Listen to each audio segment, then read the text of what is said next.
Então vamos lá, pessoal. Agora nós vamos falar, né, de alguns medicamentos que o pessoal toma, né, aí para estar emagrecendo, né?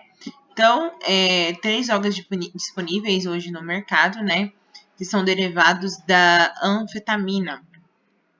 A anfetamina, ela é uma droga, né? Tem até alguns, ela é uma droga mesmo, tá?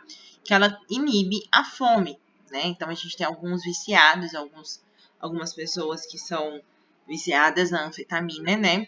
Que ela inibe a fome, né? A sibutramina, ela atua sobre a saciedade, então ela dá uma sensação de do paciente estar cheio, né? E aí o paciente não quer mais se alimentar. E o Orlistat, ele reduz a absorção de gordura, né? O Orlistat, a pessoa vai muito no banheiro, né? A pessoa procura muito banheiro, devido que ele não consegue mais aí segurar, né, essa absorção aí de gordura e ele elimina na forma de diarreia, tá? Então, como age? A anfetamina, que é a anfipramona, o fripoporex, né? Esses medicamentos, eles são ilegais hoje no país, tá? A gente não é legalizado para utilização, né? Já foi, hoje não é mais. Atua numa região do cérebro chamada de fenda sináptica. A substância mantém a dopamina e a noradrenalina na região, reduzindo a fome. Então, ele aí diminui, né, a fome do paciente, o paciente não consegue se alimentar. Já a sibutramina, ela atua em 2 regiões do sistema nervoso central, no centro de apetite e na saciedade. Então, ela tem uma ação aí no sistema nervoso central. A sibutramina pode ser vendida hoje no país, porém de antirreceituário médico, né? Ela também é utilizada para outras situações, como também para parar de fumar, né? Pacientes que utilizam o cigarro. Então, ela ainda é utilizada no país somente com prescrição médica. Já o Orlistat, né? Ele não precisa de prescrição médica, ele atua no intestino, reduzindo cerca de 30% a absorção de gordura pelo organismo, né? E não atua no sistema nervoso central. Então, já a sibutramina e a anfetamina atuam, e já o Orlistat, ele não atua, por isso que ele não precisa de prescrição médica, né? Segundo a Organização Mundial de Saúde, 300 milhões de pessoas no mundo são obesas. Só no Brasil são 17 milhões de pessoas. Então, as pessoas procuram aí de forma rápida, né, o emagrecimento.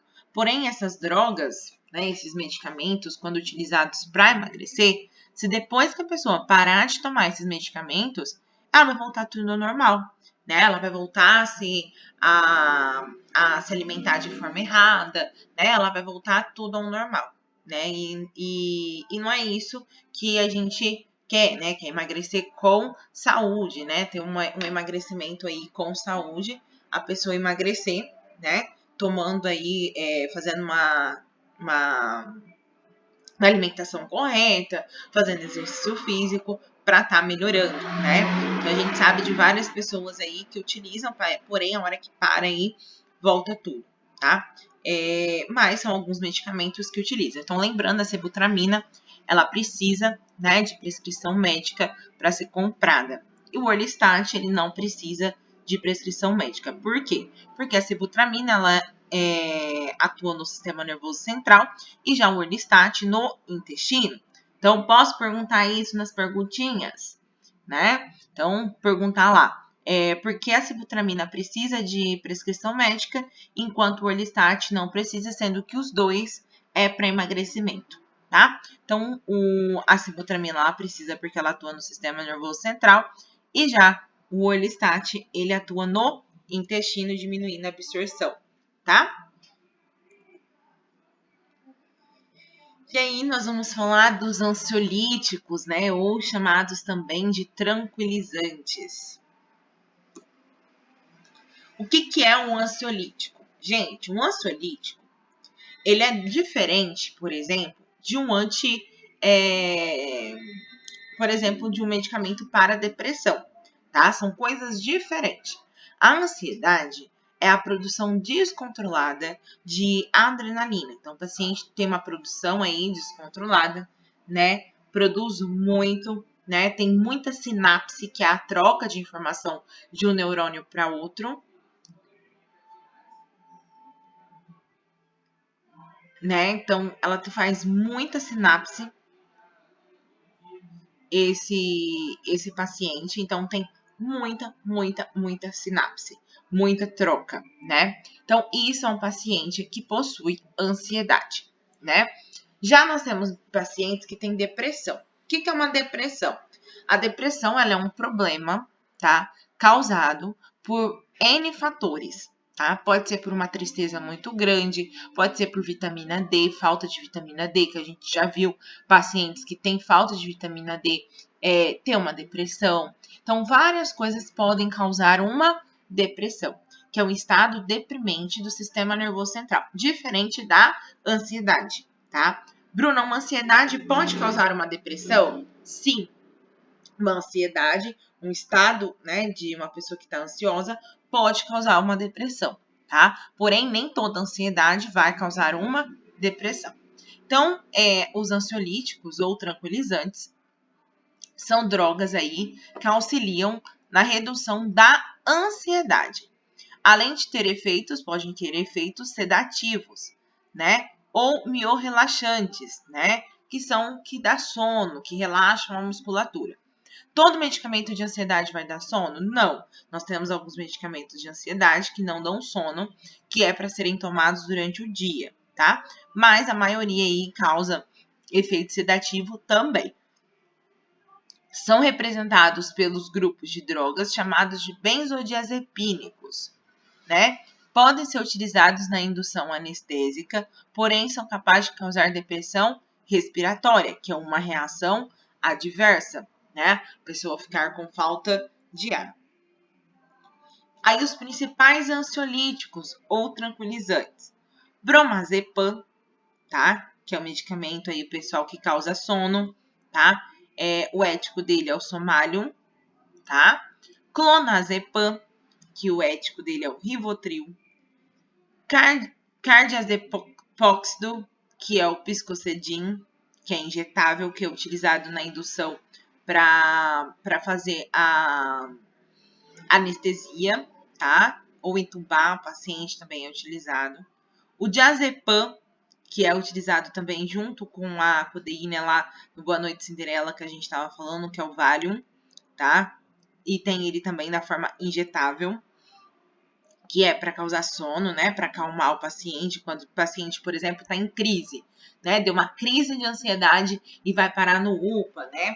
Eles aplicam, né, o diazepam na veia para o paciente se acalmar, para o paciente ter né, se acalmar mais rápido. E o midazolam, que também é utilizado, gente, no Boa Noite Cinderela, que é o Dormonide, tá? Também é utilizado lá no coquetel aqui que a gente estava falando, né? Que também tem ele da injetável e de via oral. O injetável também é no hospital, né? Que eles colocam diretamente na corrente sanguínea quando o paciente aí tenha uma crise de ansiedade. Vou esperar um minutinho para vocês copiarem esses nomes para a gente conversar sobre eles.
Então, vamos dar continuidade, né, na nossa aula. Então, vamos lá. Então, esses medicamentos que eu citei aqui para vocês são medicamentos ansiolíticos, ou seja, o que fazem o paciente dormir e também controla a ansiedade, tá? Então, são medicamentos que é para ser utilizados no período noturno. Posso dar esse paciente para esses medicamentos num paciente durante o dia? Se eu der, o paciente vai dormir. Então, eu tenho que tomar muito cuidado. Então, esses medicamentos, eles causam sono. Então, sempre observe a utilização em cliente com miastenia grave, devido à ação do miorrelaxante, atentar para sinais de dependência química, pelo fato dessas drogas causarem depressão do sistema nervoso central, não é recomendado exercer atividades que exijam a concentração, como dirigir veículos, operar máquinas, né, porque causa sono. O diazepam injetável é incompatível com as soluções aquosas, ocorrendo precipitação. Então tem que tomar cuidado, não pode misturar ele com outro medicamento. E sempre monitorar os sinais vitais e comunicar a alteração respiratória quando aplicar esse tipo de medicamento, né? Gente, isso aqui, ó, atentar a sinais de dependência química é muito importante, né? Porque a gente tem pacientes que passam mal porque não estão tomando o medicamento, tá? A gente tem muito disso, de pacientes viciados. Se eu vou ver até se eu acho um artigo que falava sobre isso, de pessoas que eram viciadas, né, em medicamentos, iam para o UPA para poder tomar aquele medicamento. Então, a gente tem que ficar muito atenta a esse tipo de paciente também, porque tem que fazer um tratamento. Hipnóticos, né? O que é um medicamento hipnóticos? São medicamentos de indução do sono ou de sedação quando utilizados em dores menores. Dores altas causam inconsistência e insensibilidade, como por exemplo uma anestesia geral. Os principais hipnóticos são o fenobarbital, que o ético dele é o Gardenal, e o tiopental, né, que é o tionembutal, que é um sedativo, né, que causa aí uma anestesia. Então, esses daqui, pessoal, são medicamentos para ansiedade que causam o sono, porque eles tranquilizam e eles causam sono. Já os hipnóticos, eles têm essa ação que faz a pessoa ali, né, vem da palavra hipnotizar, ou seja, a pessoa dormir, né, tomando aquele medicamento. O fenobarbital é utilizado, pessoal, para crises convulsivas. Então, paciente que tem um coágulo cerebral, possui um coágulo, né? Um paciente que teve um AVC, por exemplo, que aí tem esse coágulo no cérebro, é utilizado o fenobarbital para evitar crises convulsivas. Então, o Gardenal, antigamente, as pessoas falavam assim que quem tomava Gardenal era louco, né? Não sei se vocês já ouviu essa expressão, né? Ai, dá um Gardenal para esse paciente. Não, gente, o Gardenal, ele é para crise convulsiva. É que naquela época, antigamente, as pessoas que tinham crise, né, caíam no chão, se tremia, porque a crise convulsiva, né, ela é um problema sináptico. Ou seja, nosso cérebro, para a gente ter todos os tipos de ação, nós precisamos enviar sinais, né, de energia de um neurônio para o outro, que é a nossa célula funcional do nosso cérebro, que são os nossos neurônios. Quando essas células param de enviar sinal, ou seja, é interrompida, nós temos um desmaio e aí nós temos uma crise convulsiva, né? Então, o paciente tem ali a musculatura enrijecida, a boca, né, enrijecida, a mandíbula, o paciente começa a contrair os músculos da perna, dos braços, a se debater no chão. Então, isso é uma crise convulsiva. A crise convulsiva, ela vai passar, tá? Então, conforme o sistema nervoso começar a novamente passar energia de um para o outro, vai passar essa crise convulsiva. O que a gente tem que fazer é proteger a cabeça do paciente, né? Tirar se ele tiver alguma coisa que possa machucar, né? Um anel, enfim. Deixar o paciente no local agradável e aguardar o paciente melhorar. né? E aí procurar ali um médico para ver se o medicamento tem que aumentar, se tem que entrar com outro medicamento, ou se tem que entrar com medicamento, né? Então, não adianta desesperar. É feio uma crise? É feio, não é um bonito, né? A gente desespera, né? As pessoas desesperam. Mas é isso que tem que ser feito. Não adianta o desespero, porque não vai adiantar nada você se desesperar ao ver um paciente ali tendo uma crise epilética, né? Não vai adiantar, você tem que proteger. Não coloque mão na boca de paciente, né? Porque o paciente pode estancar teu dedo, né? A hora que for ele morder, tá? Estancar, porque ele não sabe, tá? E ele tem uma força muito grande, porque a musculatura tá totalmente involuntária, tá? Então a gente tem que tomar muito cuidado. O fenobarbital é um medicamento que ele age nessa sinapse que eu tô falando para vocês, né? Então, nessa sinapse que fazem, nessa troca energética, o gadernal age, não deixando, né, acontecer essa interrupção dessa troca, né? Dessa troca de energia de um neurônio para outro. Outro medicamento também que está sendo muito utilizado na crise convulsiva é a cannabis, né? Que ela é vinda ali extraída da maconha. E hoje já é um medicamento que é o canabidiol, né? Que é um medicamento já que o pessoal está dando, né? Para crianças principalmente que possuem muita crise convulsiva. Então a gente tem crianças aí que possuem 50 crises convulsivas um dia, né? Então a gente viu uma ação bem legal do canabidiol para ter essa ação, né, de controle dessas crises convulsivas. E o fenobarbital, ele tem essa ação, né, igual o que a gente está falando do canabidiol também, tá bom? Deixar um tempinho aí para vocês copiarem e a gente já entra no próximo tópico.